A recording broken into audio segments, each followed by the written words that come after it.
నమస్తే అండి. నా పేరు స్నేక్ క్యాచర్ వర్మ అండి. నాకు పొద్దున్న బట్నవెల్లి నుంచి ఫోన్ వచ్చిందండి.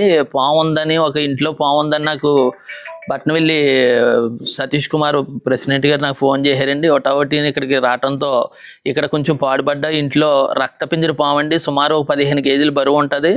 అది ఆ ఇంట్లో ఎవరో ఉండకపోవటం వల్ల ఈ పాము అనేది ఆ ఇంట్లో నివాసం పెట్టిందండి. అలాగే ఇటీవల కొత్తగా హైవే రోడ్లు వేయటం వల్ల ఈ రక్తపింజర పాములన్నీ కూడా ప్రతి ఊర్లోని ప్రతి జిల్లాలో కూడా రక్తపింజర పాములన్నీ కూడా ఎక్కువైపోయినాయండి. అలాగే ఈ రక్తపింజర పాములు కరిసేయటం చాలామంది ఇటీవల అలాగే ముమ్మడివరం మండలం ఒక అబ్బాయిని కూడా ఇలా ఇదే రక్తపింజర పాము కరిస్తే గవర్నమెంట్ హాస్పిటల్లో చికిత్స పొంది బాగానే ఉందండి.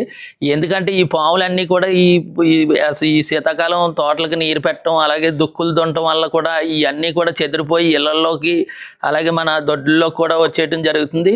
ప్రజలందరూ కూడా ఏమనుకుంటారంటే దీన్ని చూసి పడపాము లేకపోతే కొండ సెలవు అనుకుని దాని దగ్గరికి వెళ్ళడం జరుగుతుంది. ప్రజలు ఈ పాముల పట్ల చాలా అప్రమత్తంగా ఉండాలి. ఎందుకంటే చాలా ఎక్కువ విషం ఉన్న పాము అండి ఇది. కరెక్టే వెంటనే దానికి వైద్యం చేయించుకోకపోతే వెంటనే చనిపోవటం కూడా జరుగుతుంది.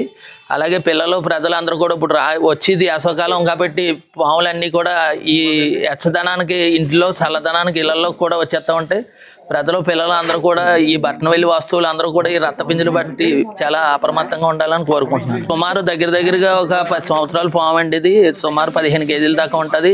ఇది వచ్చే మగ పాము అండి ఇది. దీని జత పాము కూడా ఉండే అవకాశాలు ఉంటాయి ఎక్కువ. ఎక్కువ నైటే తిరుగుతాయండి. ఈ పగటాలు అయితే ఎవరికి కనపడవు. ఇది ఎక్కడ ఉన్నది అక్కడే ఉంటుంది. నైట్ 6 గంటల నుంచి తెల్లవారులు కూడా ఇది మేతగానే తిరుగుతూ ఉంటుంది. నైట్ పూట ఎక్కువ ఈ రోడ్లు అవి దాడుతున్నాయి. ఈ మధ్యన హైవే రోడ్లు అవి కూడా దాడుతున్నాయని మాకు సమాచారం ఫోన్లు అవి వస్తున్నాయండి.